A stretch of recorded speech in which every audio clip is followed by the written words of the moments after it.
Afternoon, everyone. We are going to do a Maxime Bernier Twitter roundup. But first, I wanted to show you this tweet by Mr. Gerald Butts. He tweeted this out at 8:22 a.m. I didn't see it this morning before I did my video, but he's tweeting, quote, "Having reviewed Miss Wilson-Raybould's further testimony, I have tabled with the Justice Committee notes and text between us related to the events Miss Wilson-Raybould describes." Ha! I mean, this Michael Jackson gif gets it down pat. Get your popcorn. This whole thing's not going away. I think we're going to ride this right into the Mark Norman case, and Mark Norman is going to turn into Justin Trudeau goes down with the ship, a la Kathleen Wynne, maybe? At this point, that's what I hope happens. And I know I often talk about getting him out as fast as possible.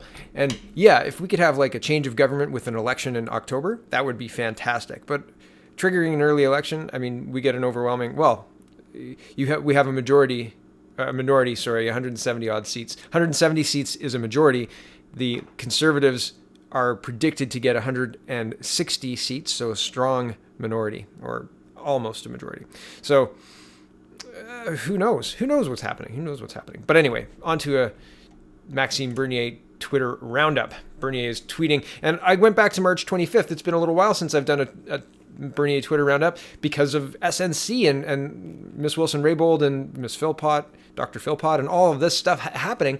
I've been distracted. So here we go. Maxime Bernier is tweeting, quote, "Some combination of government, private, non-profit organizations, and private for-profit insurers and hospitals forms the basis of the world's finest universal healthcare systems." And he's tweeting in response to a Fraser Institute article talking about, unlike Canada, Australia embraces private sector to deliver universal healthcare.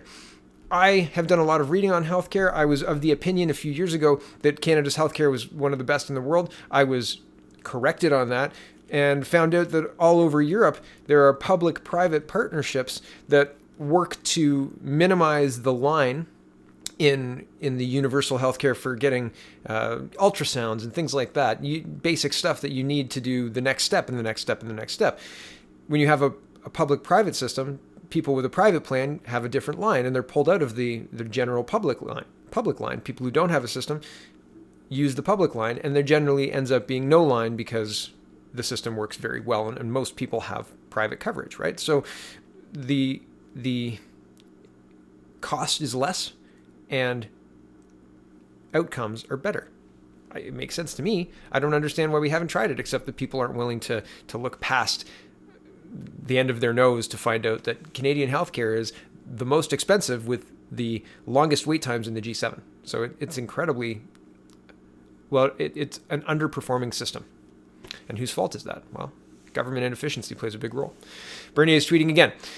"What we want are competent, motivated, and articulate candidates who can share PPC values and who will work in the interest of all Canadians, whatever their gender, race, religion, sexual identity, age, skin color, or other characteristics. Because 2015 was just a phase, and it's over."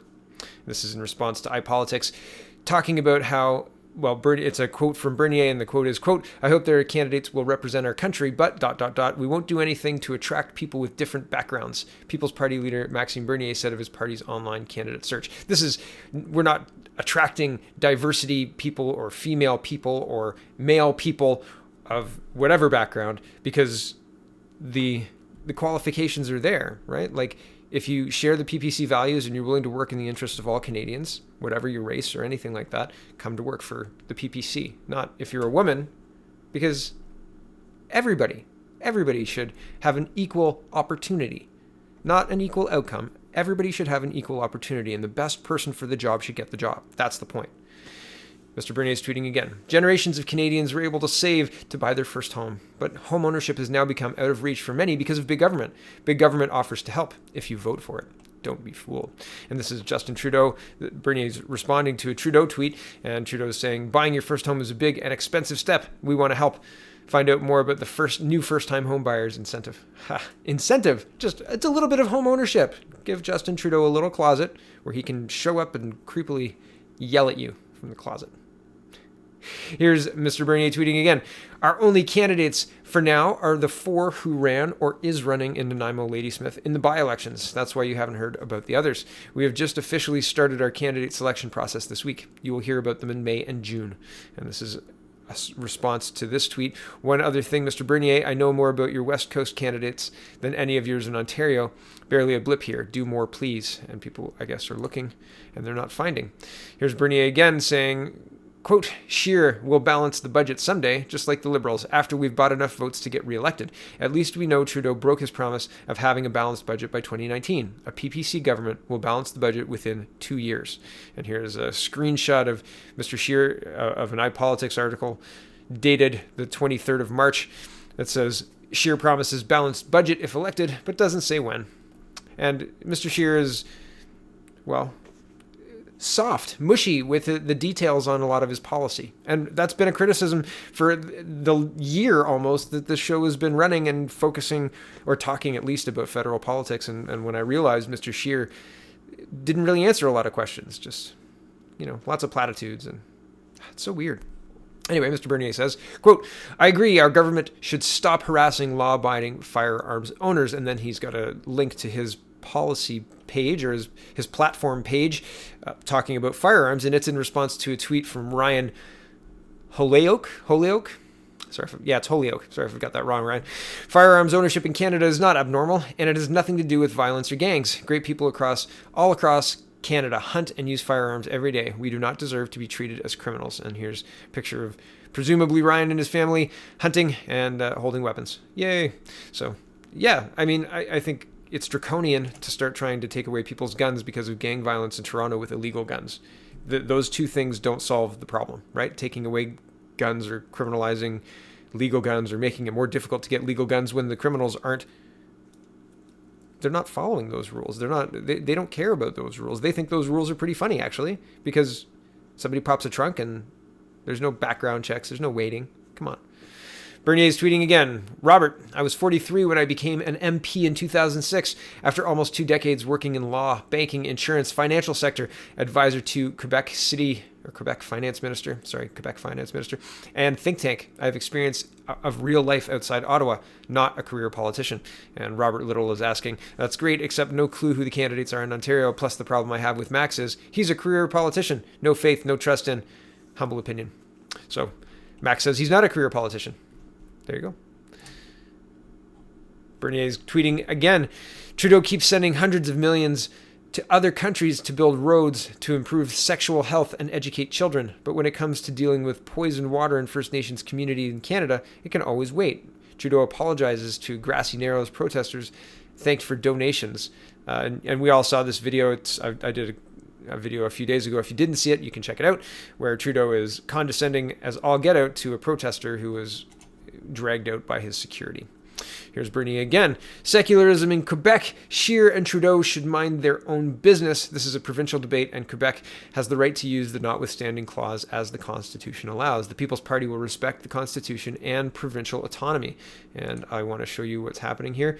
Here is Mr. Scheer talking about Quebec and their proposed law removing religious symbols from public servants. And I'll read the tweet and then let Mr. Scheer speak, and then I'll show you what happened. I think it was today or yesterday. Power and Politics tweeting, quote, a society based on fundamental freedoms and openness must always respect fundamental individual rights and should not in any way impede people from expressing themselves, says Andrew Scheer about Quebec's secularism bill.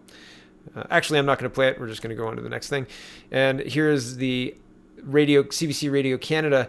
This was originally in French, so it's a little bit clumsy. I'm not going to read it, but it's essentially talking about, as planned, the bill does not merely prohibit the wearing of religious symbols by state employees in a coercive position, judges, police officers, state prosecutors, and teachers in primary and secondary schools' public network, as promised during the election campaign. This requirement is extended to principals and their deputies, to the president and vice presidents of the National Assembly, to all peace officers exercising functions in Quebec, and to members, commissioners of various government agencies. Okay, so I wanted to just show you, they passed this. It passed, and good for them. Self-governance is wonderful when you can do that. One item of concern for me is that as long as I've been aware of Quebec, religion has been tightly interwoven into their experience, right? I mean, a lot of their swear words are based on various religious pieces, right? So it's really interesting to watch them ban it. It's weird. It's weird, but they can do what they want to do. Who am I to criticize or say good job? I mean, it's not my province. It's not my thing, but it's interesting to note anyway. Here's Mr. Bernier again. Very happy to offer a certificate to Madame Valérie Vacon of Notre Dame de Paix for her 100th birthday. So yay. And I'm trying to stay away from all I'm trying to show you the tweets that matter and trying to not show you the business tweets, send money or whatever. There's so many tweets that get sent out. I just want to show you the things that I think are really important. Things that show policy or the humanity of Mr. Bernier or whatever. Anyway, that's what we're doing here. Mr. Bernier is tweeting again, and we're almost done. Socialists are actually destroying countries like Venezuela. They have supporters in NDP, universities, and unions, and yet the mainstream media keeps telling us populist conservatives and libertarians are a major threat, when all they want is to protect their country. And this is socialist Venezuela. Venezuela is a disaster. 20 years ago, it was the wealthiest country in Latin America. Yeah, wow, 20 years. It doesn't take long. On a dime, it can change, right? Bernier is tweeting again. We're lucky there's at least one government in North America that's committed to building pipelines and is not trying to kill Canada's oil industry. Donald Trump issues a new permit for Keystone XL. So we're getting a pipeline. Wild. What a ride, right? What a timeline. Oh, Bernier is tweeting again. Singh wants to grab even more of your gains from investment. That means less incentives to invest and less economic growth. Socialists never think about creating wealth, only about stealing it and spending it to buy votes.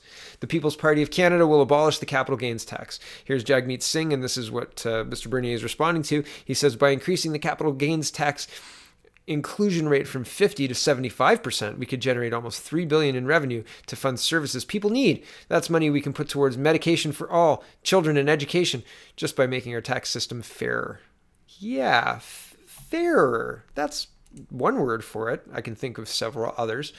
Mr. Bernier was doing a money bomb this weekend, and I said I wasn't showing you the fundraising ones, and I don't necessarily want to show you this fundraising one, other than the fact that they're more than 2/3 of their way to their goal. So that's good. So, quote, this is the PPC HQ and retweeted by Mr. Bernier. He says, we've reached more than 2/3 of our fundraising goal for the last weekend of the semester. If you haven't donated yet, help us reach 100K before midnight. And they're almost there. So that's kind of cool. And interesting to note, the reason they're doing a push for this is because the numbers are coming in, like the first semester ends or the first quarter ends, and they want to have numbers to say this is how much fundraising each party has done. So interesting. The other parties have a lot of infrastructure in place, right? Like they've got mailers going out, they've got all that kind of stuff. So it'll be interesting to see where the People's Party lands with respect to the other parties when the reports come out. I'm sure I'll have a look at it, and if it's interesting, I'll try to show it to you. So thank you for watching. Have a wonderful rest of your Sunday, and I'll probably do one more video today. Maybe. We'll see. There's lots going on. There's so much going on. There's always lots going on. Gerald Butt's getting back in the game. Like, man, you resigned your position. What's going on?